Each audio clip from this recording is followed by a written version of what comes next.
Keď sa povie švábka, možno si mnohí predstavia nejaký druh nepríjemného hmyzu. Liptákom je však hneď jasné, o čom je reč. Týmto spôsobom totiž už od nepamäti volajú zemiaky, ktoré neodmysliteľne patria k tomuto regiónu.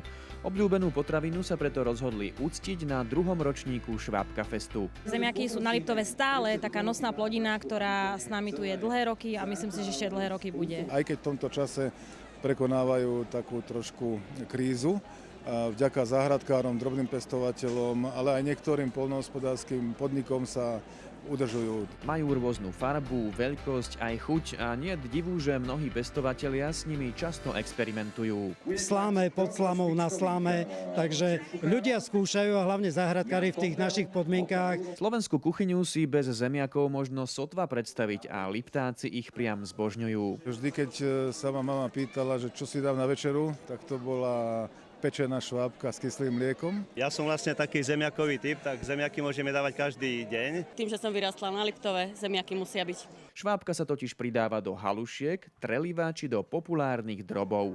Že neviete, o čom je reč?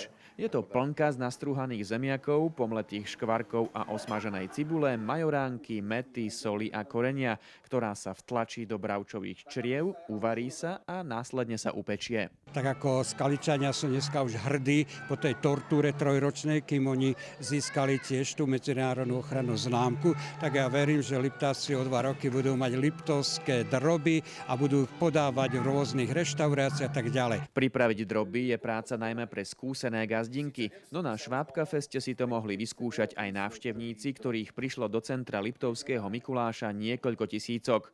O najlepšie droby sa dokonca aj súťažilo. Vravia, že chlapi sú dobrí kuchári, ale jedine, čo my dvaja nevieme, a to musíme sa priznať, my to nevieme piesť. Totižto tie droby radi praskajú. Ako toto jedlo vzniklo a k tomu dal takýto názov, nie je jasné. Návštevníkov Švábka festu však minulosť až tak nezaujímala. O zemiakoch sa totiž mohli dozvedieť aj to, čo dosiaľ ani len netušili. Nie vždycky ten najväčší zemiak musí byť najlepší. Liptáci tak dokázali, že nie len soľ, ale aj zemiaky, či ak chcete švábka, je pre nich nad zlato.